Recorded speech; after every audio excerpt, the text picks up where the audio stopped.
Good evening. Today we are just slightly changing the pattern. We are going to do Das Bodh first, then the question, and then Das Bodh again.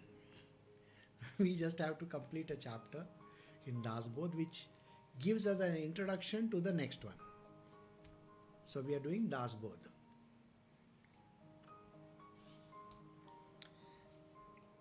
This is the fourth Dashaka of Das Bodh. It is chapter 10, the last chapter in that fourth Dashaka. Dashaka means 10. Dash.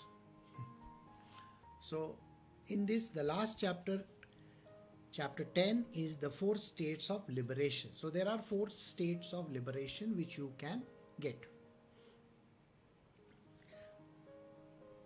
Sri Ram, Brahma is without any form. This is the first inspiration in the self-awareness, that is the primary inspiration, and there are 5 elements.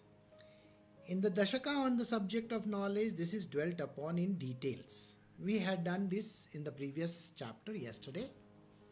So today we are going to do what happens when a person gets liberation. This primary ego is of the nature of wind. Next to that is light. On the support of that light, there is a primordial water, which is called the covering of the universe. Now, when we was doing the beginning of time, when the whole universe was coming into existence, the whole universe came into existence in the manner as mentioned last time. And then the 5 elements came into the picture. Now, I'm not going to discuss this entire thing again, but let us say that we know the 5 elements. So in the first element, what happens?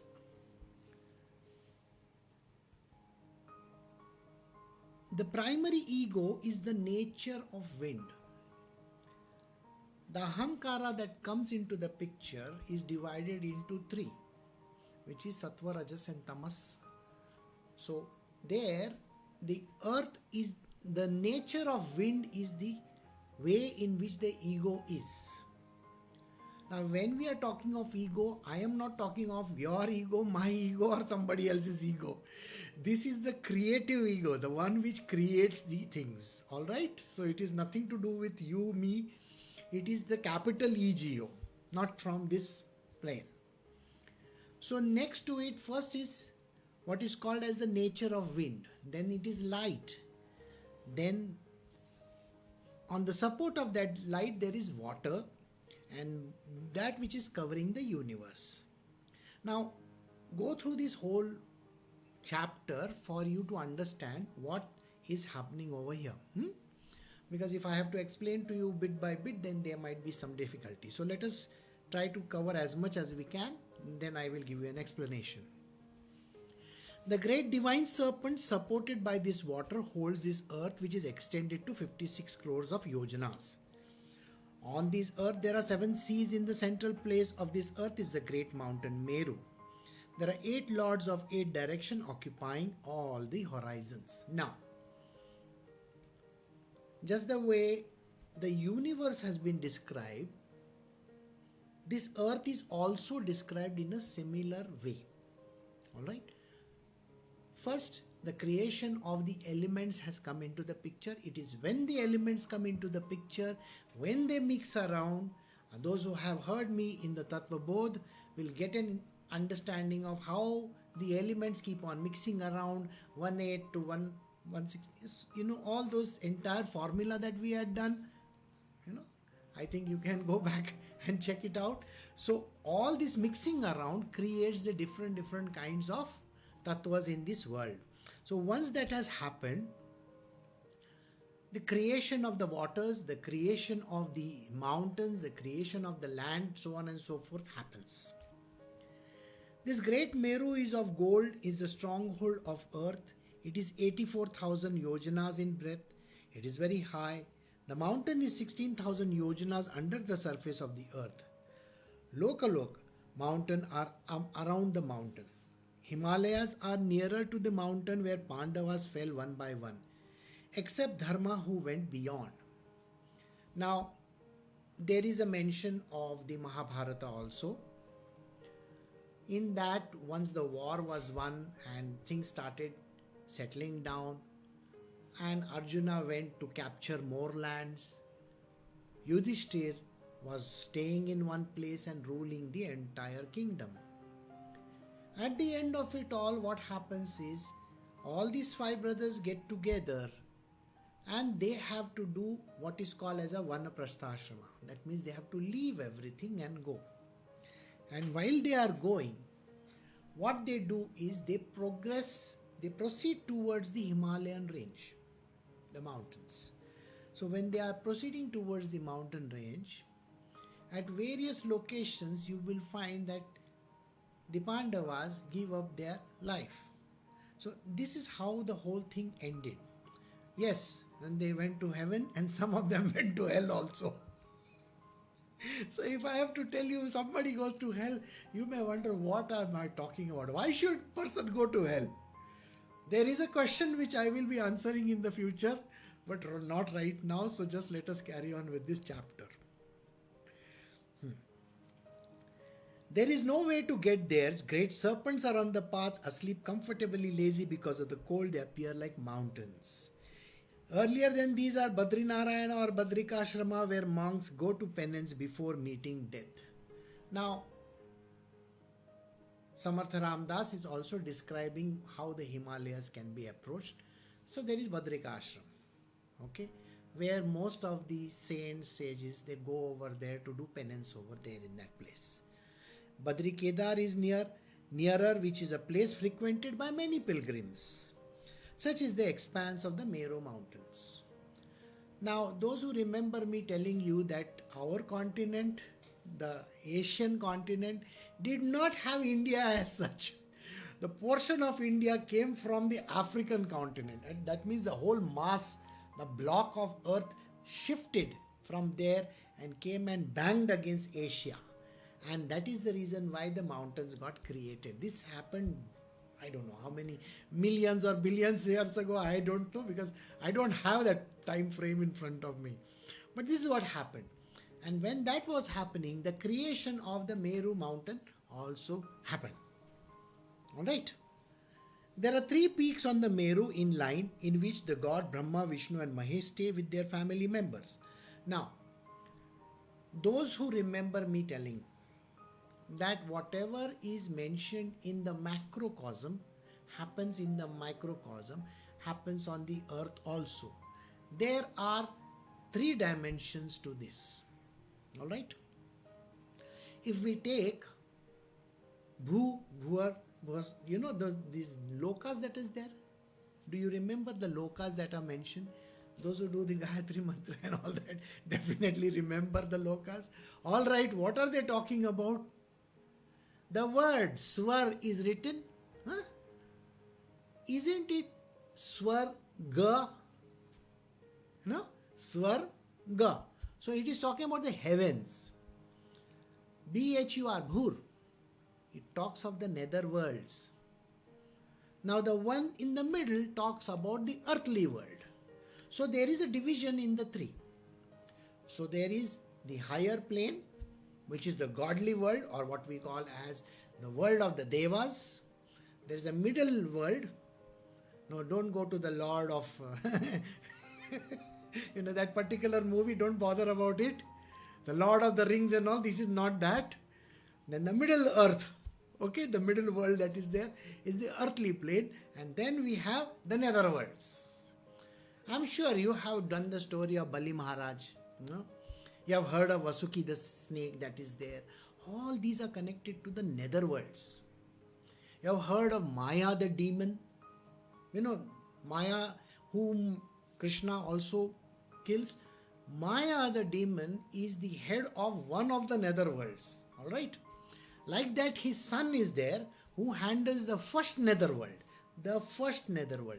Now when we say the worlds which are nether worlds and the higher worlds, and Brahmaji stays in the heavens, and then Vishnu stays in another heaven, and Shiva stays in another heaven. Doesn't it tell you something that there are different planes and they exist somewhere or the other? Well, the answer is very simple. I told you there are 3 ways in which you have to look at it. One is the macrocosm, that is the biggest thing. There are universes which you cannot understand, which exist everywhere, not in this plane, not in this plane. Whatever you see, whatever all those planetary systems are there, the suns, the stars, whatever you see, they are still on the earthly domain because we can see them. Okay, if you can see them with your telescopes and all those, then they are available to you on the earthly domain. So it is the middle layer, remember this. What you otherwise come to know as a microcosm, the entire microcosm is inside you, the human being. Alright? So there are 7, 7 and 7 layers in that. The 7 higher layers are called the Swarga. I have given you the place where Brahmaji is. It is called the solar plexus. Remember, in the Puran it is mentioned that from the navel of the god comes a stalk, from which there is a lotus on which sits Brahmaji. It is coming from where? The navel, right? Navel, just above that is the solar plexus, and that is the plane where the heaven of Brahmaji is. Then we come to the Anahata, heart. When we come to the heart, that is the domain of Vishnu, or Mahavishnu as you call him, or Narayana, or Krishna if you go right inside, right? So that is the second. And then the third, which is the Sahasrahar. The Sahasrahar is the domain of Shiva. So we have covered the 3 gods in our entire life. Got it? In our body itself. So that is the reason why it is mentioned over here. The peak of Brahma is the stone, the peak of Vishnu is the Margaja, and the peak of Shiva is a crystal, which is called Kailash. So now these are 3 domains which have the 3 kinds of stuff. The peak of Brahma is made of stone. Stone because he is the creator, is the basic earthly levels, so that is the stone. Then Vishnu is of Margaja. It's kind of a substance which is neither solid nor liquid. It's an in-between. It's a fluid state, you can say. It is quite exotic and it has got what is called as a very beautiful smell. Alright?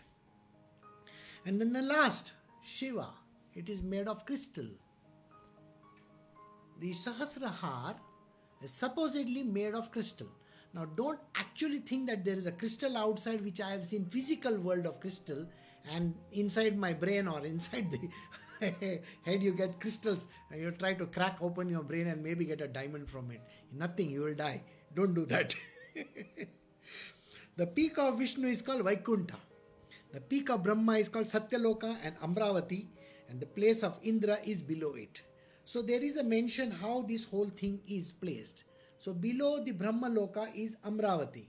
Now, Amravati is just below the navel. It is a place for enjoyment. You understand? Most of the gonads, Swadhisthana lies over there. So I don't think I have to explain more to you. It's an enjoyment place. There are 33 categories of God, including Ganas, angels, regions of the direction. There are 14 planes of nature around the Golden Mountain. Now this Meru Mountain, which comprises of by the way, we are comprising of the Meru Mountain, or in the microcosm, we have the Meru Mountain within us also. Again, don't ask me where, which mountain, which block, what is there. It is beyond the scope of this particular 1 hour, discussion. All right. So, divine cows in flock. These are forests of Kalpataru, which wish-yielding trees and the lakes of nectar at various places. There are innumerable Chintamanis, mines of diamonds and magic stones, and their ground is shining gold. The stones of great value and 9 jewels giving out twinkling light, which is very pleasing to behold. This is ecstasy of bliss all the time.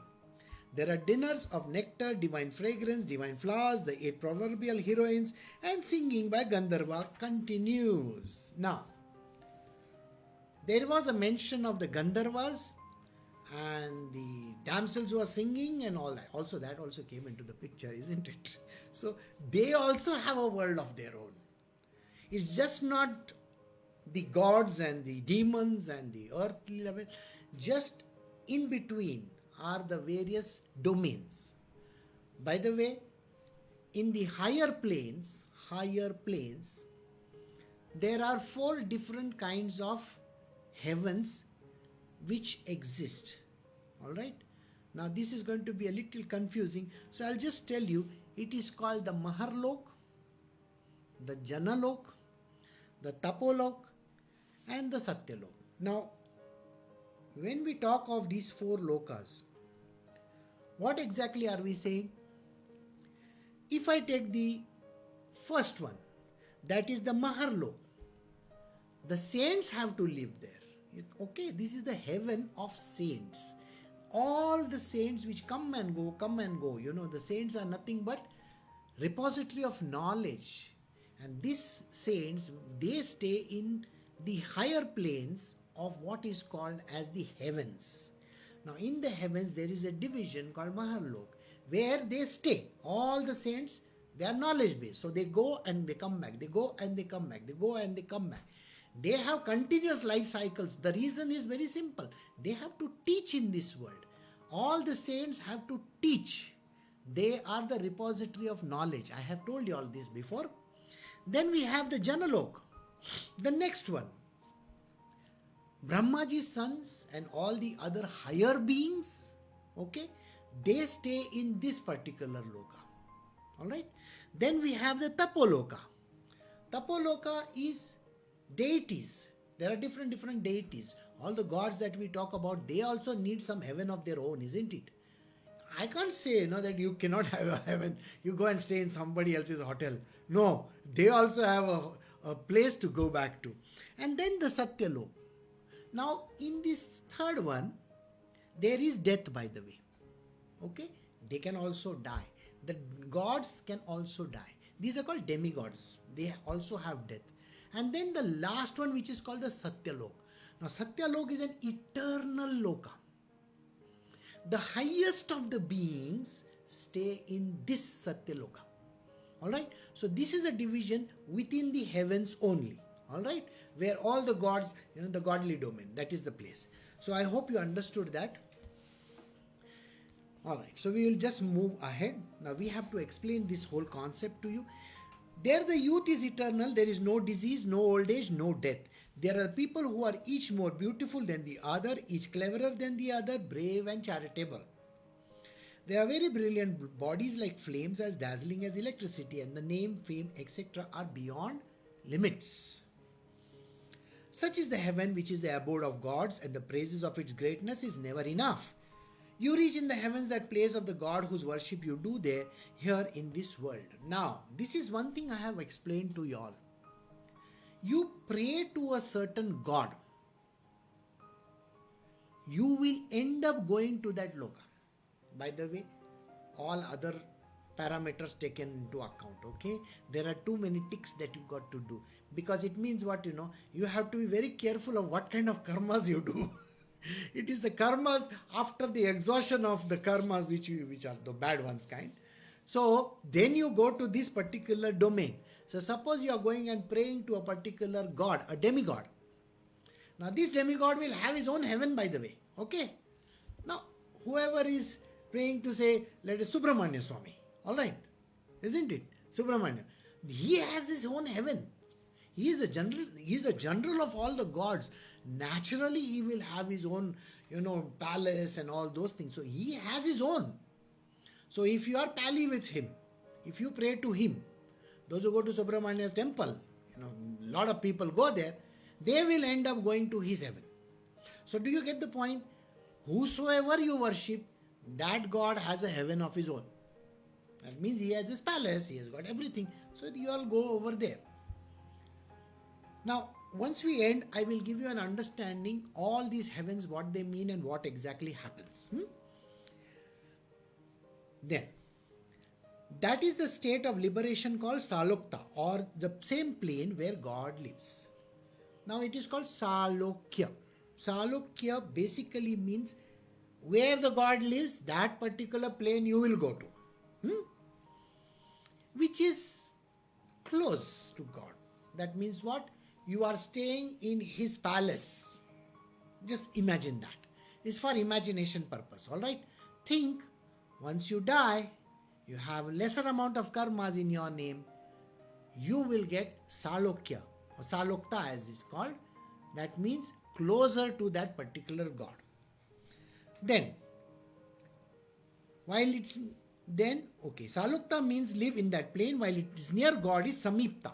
When you are still closer to Him, let us say you are staying in His chamber. You are staying in His palace, then you are staying in the chamber where He stays. Now that particular thing is called Samipta. Samipta means closer, still closer. To appear as God appears is called Sarupta, which is the third state of liberation. Then we have the third state of liberation. So the first state is called Salokta, second one is called Samipta, the third one is called Sarupta. Okay, which is you merge, you actually are right next to Him, closer to Him. Yeah. A man becomes similar to God in the appearance, but there is no goddess Lakshmi, and the jewel Srivatsa is not with the man. This is the special difference in that state and that of God. So human beings can become that particular one also, which is taking up that particular form. He is in heaven enjoying pleasurable things so long as he has the merit to his credit.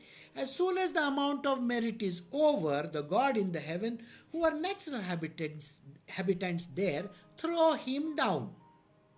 I told you always, it's a 7-star or a 5-star hotel. Okay? The moment your credit limit is over, you say, you have no money left, no? Okay, get out from here. So even if you are in Vaikuntha, or if you are in Kailasha, or whichever place, whichever heaven that you want to, sorry sir, your credit is over, please get out from here. So you see what he's saying over here? As soon as the amount of merit is over, your merit is over, the God in that particular place, whoever is the super boss of that place, who is the natural habitant of that place, he will throw him down. He will say, get out from here. Therefore, it is said that all the 3 states of liberation are not permanent. But the final liberation, which is the fourth and the highest, does not perish. It will also be told in detail. Please listen with attention. Now we are going to talk about the fourth state of liberation. We have done 3 so far. If you remember, one is called Salokta, second one is Samipta, third one is Sarupta. Now we are doing the fourth one. Therefore it is said, at the end of the divine dispensation, which is the end of the longest world period, the universe as we know is going to be destroyed. The earth together with all the mountains will be totally burnt. All the gods will come to an end at that time. Then how can those states of liberation which are dependent on those respective gods to whom devotion is offered remain in existence forever? So if you are praying to any of these gods, whoever the demigod that we have discussed, right from Brahmaji, Vishnu, Mahesh, everybody, all the gods who have got all their heavens over here, all these get destroyed at the end of that period. Got it? So this is what he says.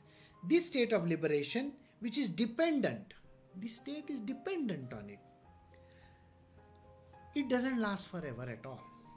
At that time, only the Paramatma, who is without attribute, remains. The final Sayujya, liberation, is without attributes, as non-destructible. Such is the fourth state of liberation. So here, Samartha Ramdas is telling that this fourth state of liberation is the one that we have to think about if we have to go towards enlightenment. So attaining to all the gods and the goddesses and all their heavens and all is worthless. I hope you understood this, because that's a temporary stay. You get a temporary ticket over there, and once the ticket is over, once 7 days stay, okay, granted, you will get all the goodies over there. You'll be served with the best of the food and wines and everything. Yeah, you want to see the dances, you want to go to IMAX or something like that. They will show you anything. After that 7-day period is over, I'm just saying 7 days, it could be 7 years or 7,000 years, I don't know. Once it is over, they'll kick you on your butt and tell you, get out from here. Now go, do some work. You have been a lazy bone over here, enjoying unnecessarily just because you had a ticket to heaven. Got it? So the best particular thing is to get what is called as Sayujya. Sayujya means ultimate liberation. When a man is united with the state without attributes which has no end, he all becomes eternally free in the fourth state of liberation. Thus the devotion of personal God on personal level, thinking that God is having a form and certain qualities and attributes, has come to an end. But the devotion to the Almighty God, who is not limited to form or qualities, is eternal, indestructible. This is clearly understood with the help and grace of Sadguru. Now, the last line is the punchline. I have told you always. All these heavens that are there, if you want to go to any of these heavens, go pray to all the gods possible. Listen to whatever things that you want to. Please go and give them enough of, Amul butter of all you care, Doesn't matter. Okay, you want Kraft butter. If you want any other butter, please give them. They will be very happy to receive you in their heaven. But once the time is over, they are going to kick you out. So you got to go to what is called as the Brahma. Brahman. When you go towards that, then you get ultimate liberation. You are never born again and again and again. Now, this thing was also mentioned in other scriptures. But people really have very, very short memories. The memories are so short that they think that going and praying to all these deities and gods and going to temples and, giving them so much flowers and this and that is going to give them something. It never does. The one who can guide you on the path towards retaining the ultimate destination, which is absolutely unmovable, unshakable destination. That is called liberation.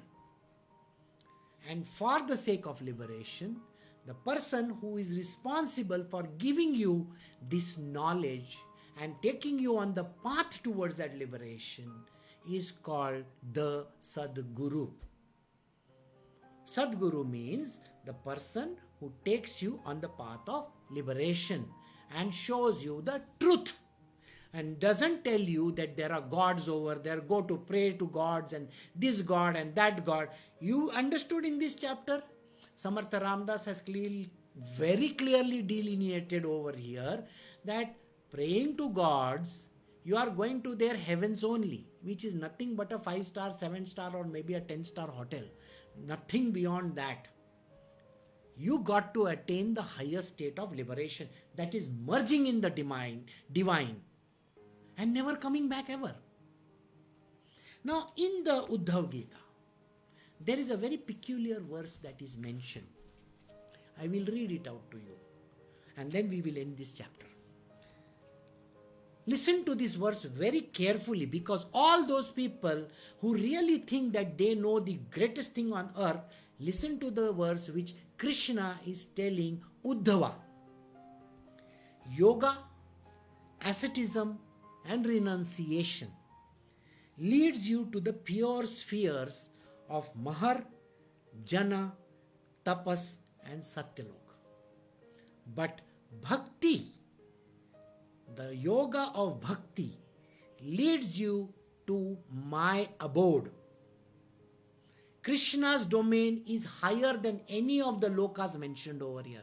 It is higher beyond even liberation. Please remember this.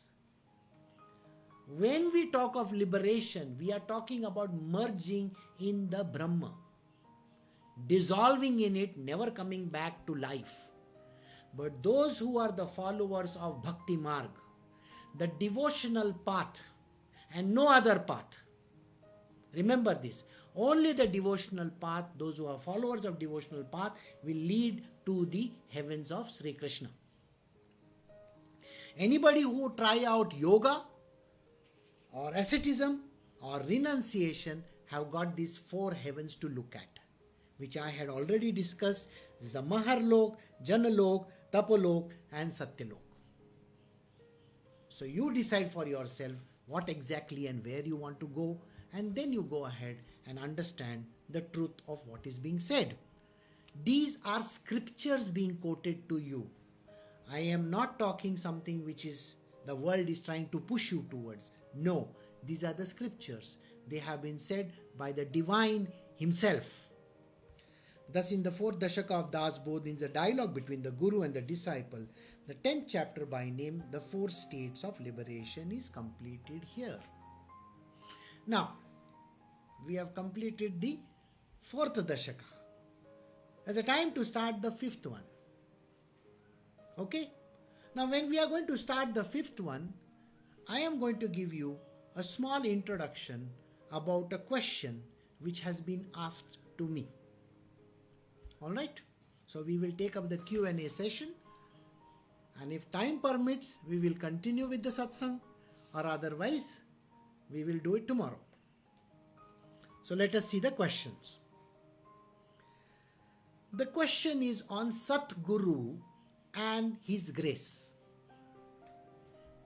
As per Samartha Ramdas, the word is Sadguru and his grace. So we are going to answer this question over here. Who is a Sadguru? Now Sadguru, as per the scriptures, if you are a Sikh, one who follows the religion of Sikhism, they say the knower of truth, Sat. Sat means the truth, the knower of truth. What is the knower of truth? The one who knows God. The Guru who knows God. Direct interaction with God. And we are not talking of an average God. Just now we have done demigods. Isn't it? We are not talking of demigods at all. Demigods are the one which will lead you to their heaven. And their heaven is perishable. It doesn't last. If you are a saint, you have a different heaven, not the heaven of these gods. If you are praising the four sons of Brahma, then you go to their heaven. If you go to some other gods which are higher than that, then you go to another one. And then, if there is a truth in this world that you have to experience, then you go to the higher heaven, which is called Satyaloka. Right? But when I closed the last book and I explained to you that beyond this loka, there is still another one, which is called the unmanifest domain, which is what is called as the Brahma. After death, you would surely want to go to this plane, which is called the unmanifest. There is no death at all. You are eternal. Basically, it means you are never going to come back to earth again to be born again and again and again. But here, it's a tasteless one. Tasteless because there is nothing to bother you about. You have dissolved in it. It is like dumping the water, a glass of water, into the ocean. What are you? Nothing. You are just the ocean. Whereas, there is another loka which Krishna spoke of, and that is his loka, which is called the Goloka. Now, his loka can only be achieved by means of devotion. The one who shows you the path to this loka, right up to the doorway, the one who leads you up the path is called the Satguru. Alright? He is the knower of truth. He is the one who will show you the path. He is the one who is a direct interaction with the God. He is the one whose God has taken form of.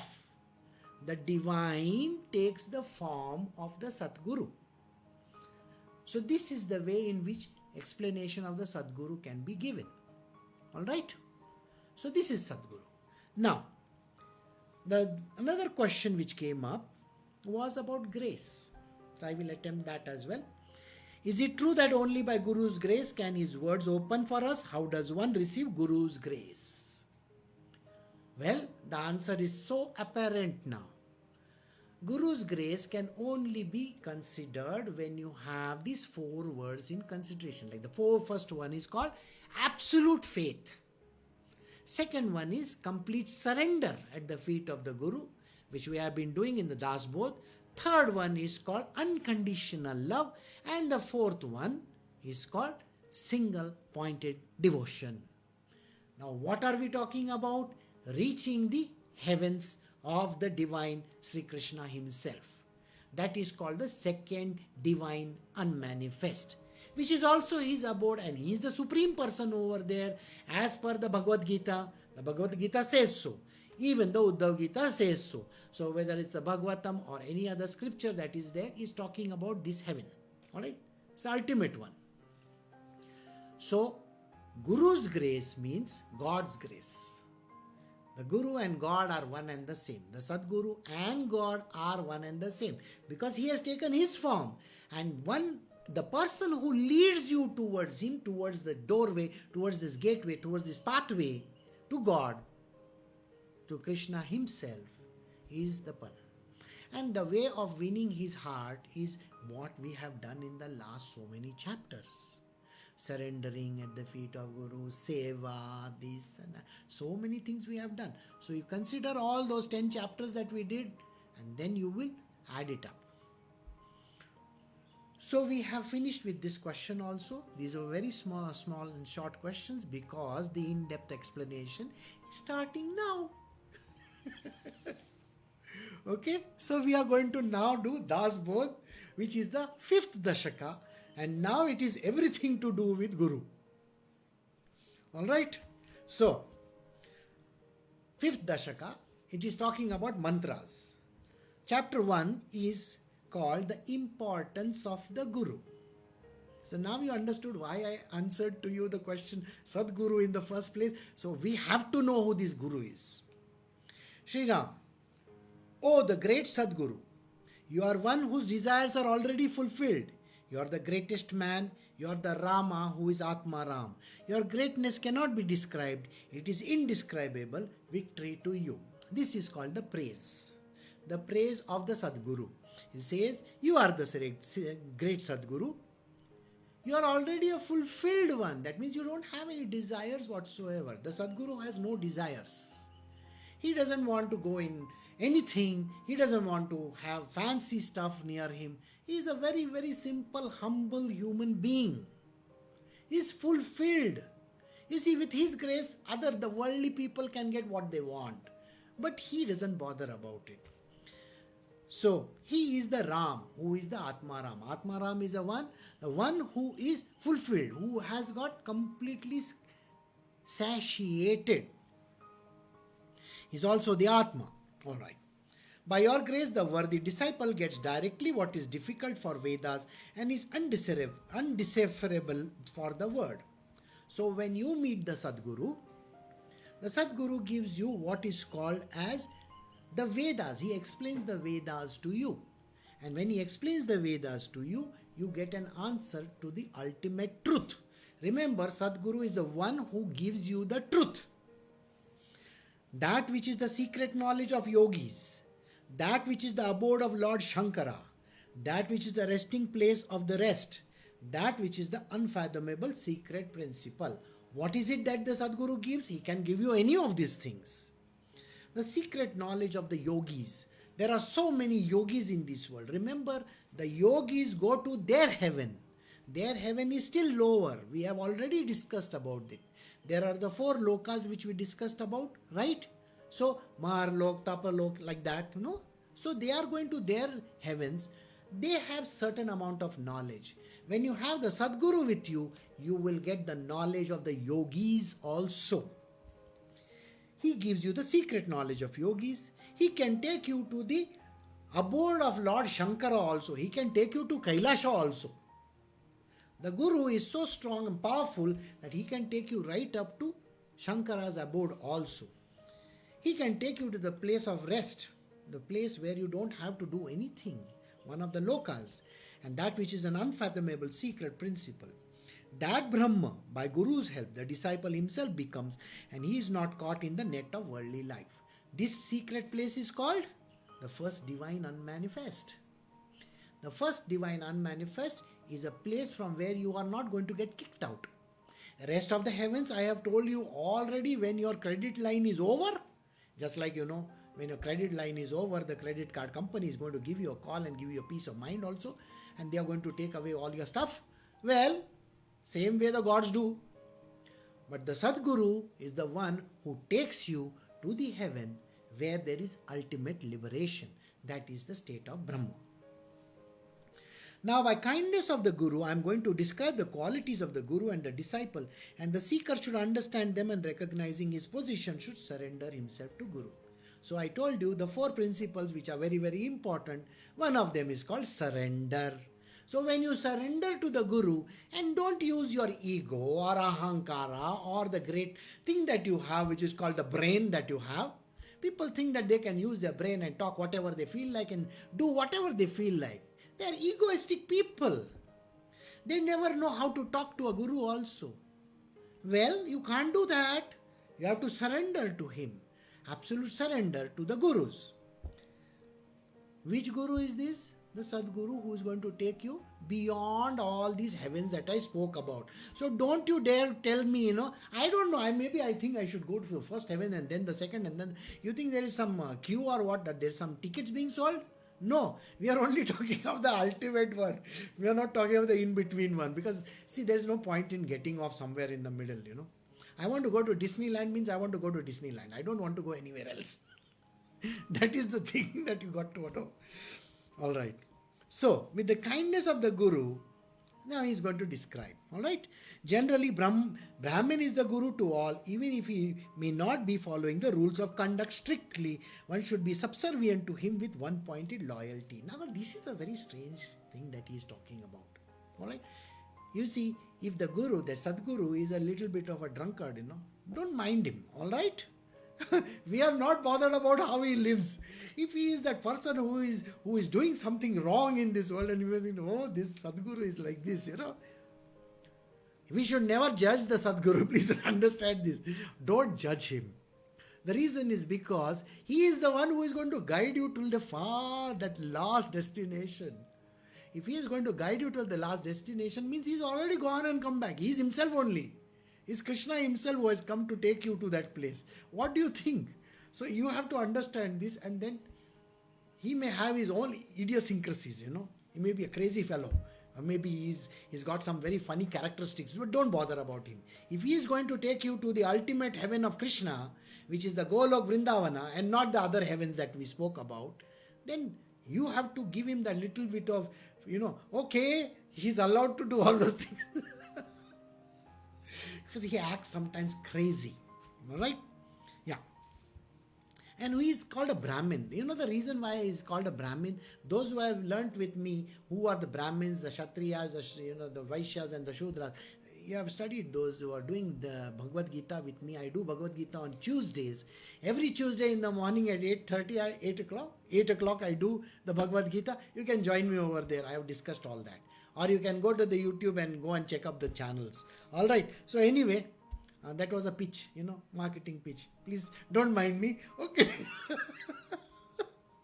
So, coming back to our lesson once again. He is called the Brahmin because he is the knower of Brahma. He is the Brahmanyani. This Guru is a Brahmanyani. He has seen the ultimate, He is the one who knows God. So, he is a Brahmanyani as well. Generally, yeah. Sir, from this Brahmin, Narayana has taken many incarnations. Lord Vishnu keeps the mark of the kick of sage Bhrigu on his chest, naming it as Srivatsa. All other needs not be considered at all. One day, even God got kicked in his chest. Alright? With this Brahmin, the Guru went and gave him one solid kick in his chest. That is the reason why he has got those white hairs over here.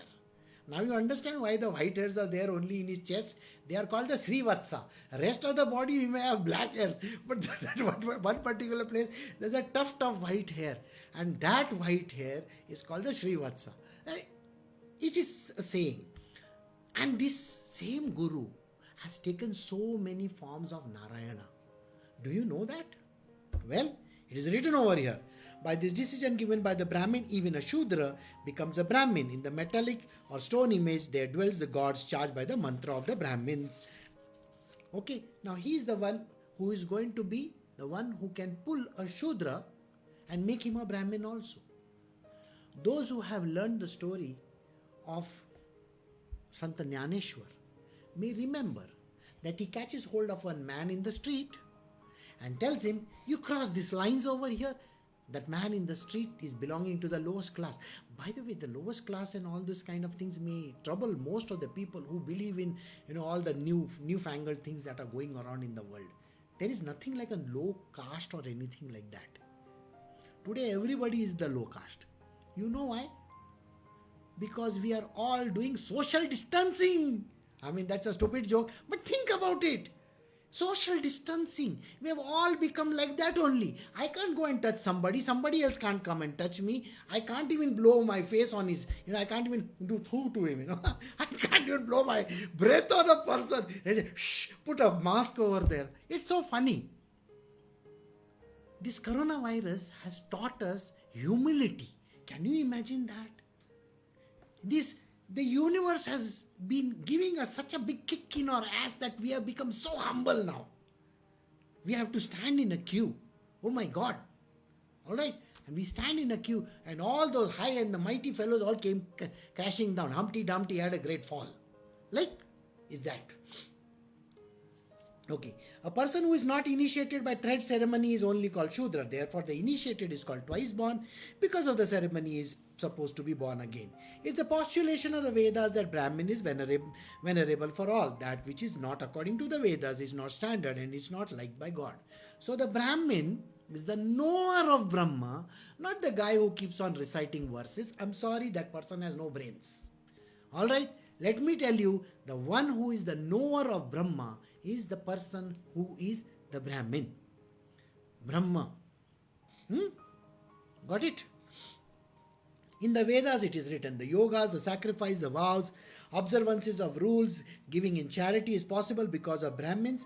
Instead of Brahmins, we can say saints and sages. Okay? I think we just don't have to keep on saying Brahmins, Brahmin, Brahmin. Otherwise, people, those who are thinking, oh, this fellow is going and talking Brahmins and Shudras and all that, they'll get upset. So let us call them saints.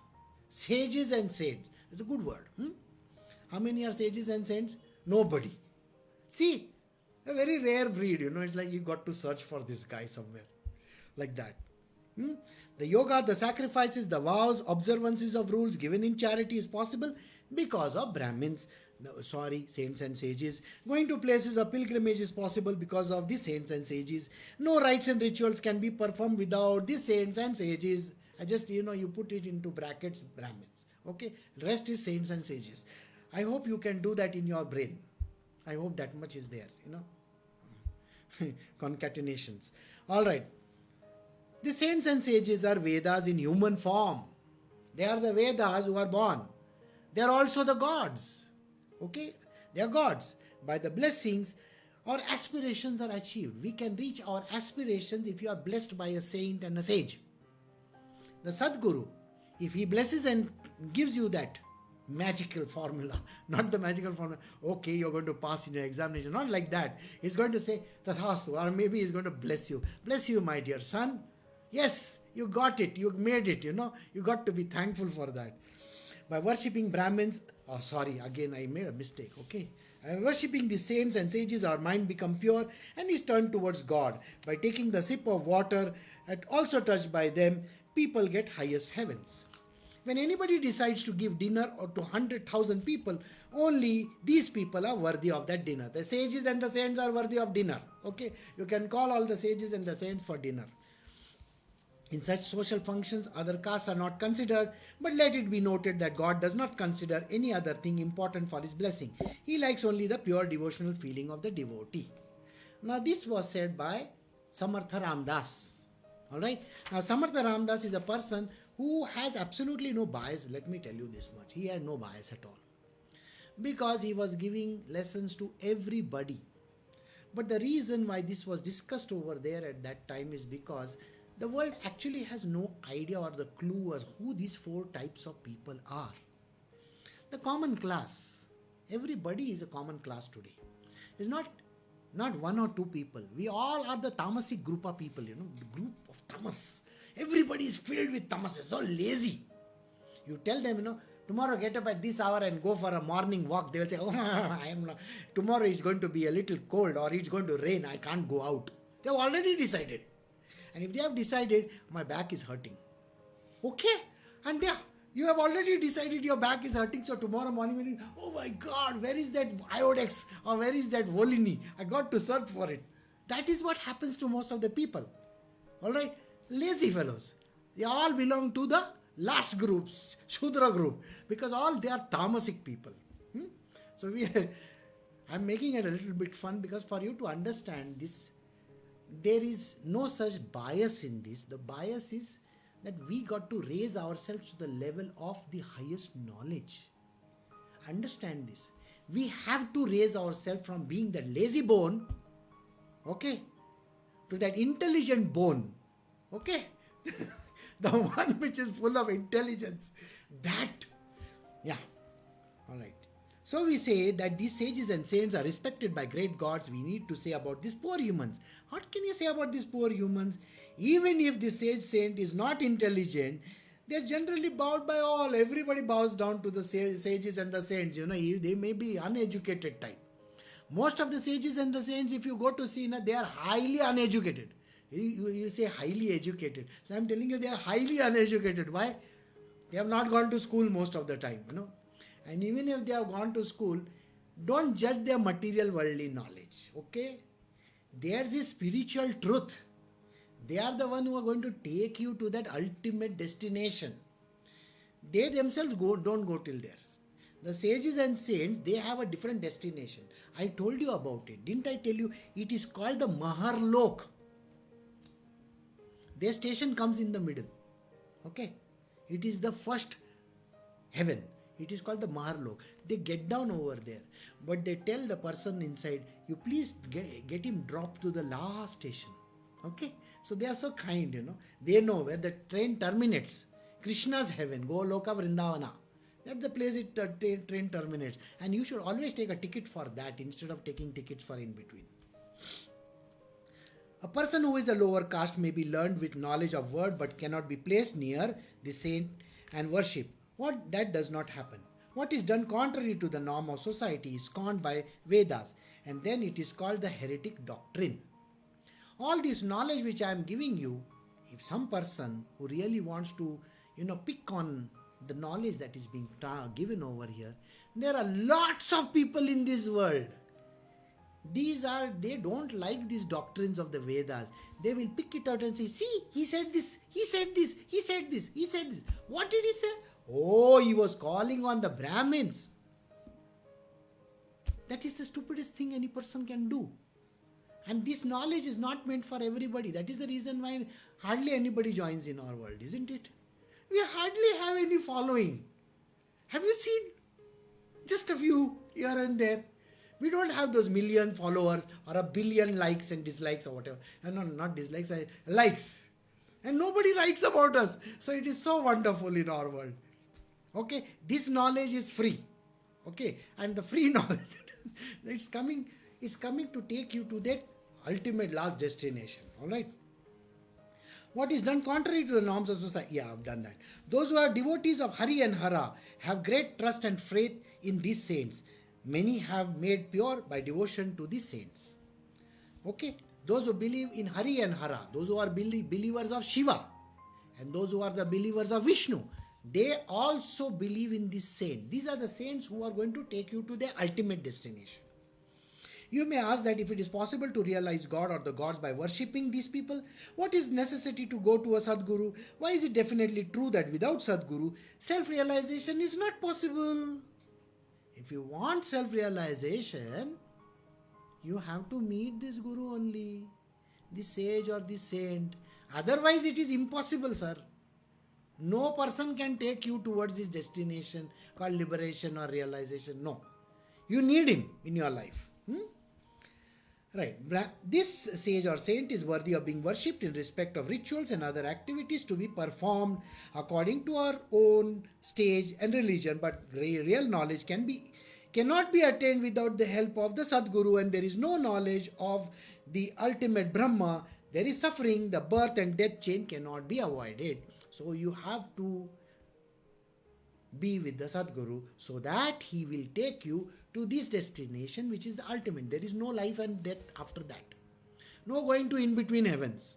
Don't bother going to these in between heavens. They're only chocolate. They're made of that chocolate factory. You know that story of chocolate factory. Yeah. You get a ticket to that chocolate factory, and after that, you'll have loose motions all your life. So don't go to these places. Don't bother of going to them. All right. It is certain that knowledge cannot be attained. Okay, fine. Whatever action is done without the base of knowledge becomes the root of rebirth. So one must hold to the feet of the master, the Sadguru. One who desires to see God should live in the company of this Sadguru. It is not possible to reach God without being with him. Okay? When you are with the saint and the sage, then only you can reach Krishna. Otherwise, it is not possible. All the efforts in that direction are simply useless without Sadguru's grace. Let them become futile without the blessing of the Sadguru. They become futile. Means you may get a blessing from a cow, a dog, a sheep, and all these other people in this world. Your father and mother may say, bless you, my son, you will go to the heavens. Which heavens, sir? The one where they give a 5-star chocolate? That heaven is not worth it. Okay? Because today you may like Cadbury, tomorrow you will like something else. Who knows? So don't bother about it. Okay. I may take a few more minutes. I hope you all don't mind. Okay, because this is a slightly longer chapter. Let us enumerate. People take sacred bath in the month of Kartik and Magh. Take vows. They observe special rules of fast given in charity to perform ceremonies at the end of the period of penance. They eat. They inhale smoke. They undergo test of sitting around fire. People do all kinds of these nonsensical things. Okay? Yeah. They will do upvas. They will do all kinds of stuff. They listen to life stories of God Hari or the mythological stories and also hold discourses on the subject in due respect, for they go to far off unapproachable places of pilgrimage. So people in this world try out all these stunts. They go to all the different places. Oh, I went to Badri Kedar, I went to this place, I went to that place, I went to Meghalaya, I went to Andaman, every place they will go and they'll say, I went to this place and I went to that place. Yes. They perform worship with brilliant pots and other articles of puja like grass seed, bath, daily prayers are done. They put various paste like sandalwood on their face and other part on their body, use garland and use stamp of sacred name in their forehead, etc. They use small utensils containing pure articles of worship, pots for keeping idols of God, copper plates, symbolic diagrams of gods and goddesses, and very beautiful articles used in the performance of worship. So there are these people who do all kinds of things. They will wear rings, amulets, draw designs, diagrams. They get pyramids. I don't know what all nonsense these people gather. They get so many things from everywhere and they will put in their house and they say, oh, I'm going to pray to this, I'm going to pray to this sacred formula. All this sacred formula will take you to those lower heavens. Let me tell you this much. It's not going to take you to the ultimate destination. They ring the bells loudly, they recite hymns and prayers and devotional songs, they take various yogic postures and do gestures by hand, and they will meditate and do all kinds of round and temples around the sanctum sanctorum, and they prostrate themselves before the idols. They do the worship of the 5 deities together, offer lakhs of clay lingams of God Shankara, and the ceremony of the worship is complete with the fruit of bale and coconut. All these people, what they do, they will put pindis over there, all those lingas that you get, all the beautiful lingas, they will buy solid lingas from everywhere and they say, oh, I put this linga, and then I put a bale fruit on it, and then I put a bale leaf on it, and then I cut one coconut, and I did this puja and that puja, all these things they do to Shankara. Oh. They observe fasts with faith. They take much trouble in doing all the rituals, but they take the fruit of their karma, and thus having selfishness, they miss the very spirit of the seeking.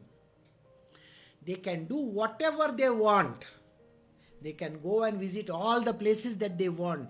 They can do 1,000 Shankara lingas, pujas and whatever. They can put 1,000 petals and God knows what all things they want to do. They can do so many upvas or whatever. But let me assure you one thing. This is something is being said. Their karma cannot be removed. if the removal of karma has to happen by these things, I am sorry, it doesn't happen. Please understand this. No karma can get eliminated by performing any kinds of rites, rituals or things. Samartha Ramdas is one of the greatest saints, and I am teaching you all everything about Sri Krishna, and I am teaching you all the other scriptures also, where it is clearly mentioned, by doing all these things, no karma gets eliminated. You are going to go to the same hell, and you're going to come back, or you may go to the same heaven and come back to earth, and you will be having one more life and one more life and one more life. Rebirths are guaranteed. Okay, they perform sacrifices and other religious activities, but have desire for return in their heart, and thus their own desire prepare the ground for the next birth. So they get rebirths. They study all kinds of 14 branches of science with much trouble and hard work, and even if the occult powers and accomplishments are under control, even then, without the blessing of the Sadguru, if the Guru is not happy with you, final spiritual attainment is not possible, and one cannot avoid the tortures of hell and the hands of that god of death. The god of death is waiting for all these guys who keep on doing all this kind of puja, part, this, that, so many nonsensical stuff that they do. They think by doing all kinds of, upvas and this and that, or going to all these temples and praying to all the gods, no karma is getting eliminated. You are still going to come back again and again and again and again. This book is a true scripture, let me tell you this much. So as long as there is no real knowledge, the birth and the death cycle cannot be avoided. Without the blessing of the Guru, the degradation and the suffering on the womb cannot be avoided. All the meditations, all the concentrations, the posture and the poses, all the devotional singing and prayer are futile. So long as the knowledge of Brahma is not attained, the Brahmanyana is given by the Sadguru only. You can try all the postures that you want, all the yogasanas, all the meditations, everything that you wish to. Please go and try it out. It's not going to give you anything. I have read 2 scriptures now. One is this one and one is the Uddhav Gita. And in both the scriptures, the same mention is given. By doing all kinds of activities and the yogas that everybody performs, there is no way of reaching the self-realization. No, it is not possible. Those who have not got the blessing of the Guru go astray in wrong pursuits, just like a blind man stumbles and falls into a ditch or a deep pit. Just as one cannot see clairvoyantly the hidden treasures of medicinal ointment in the power is applied to the eyes, so the teachings given by the Sadguru, there is light of knowledge. When the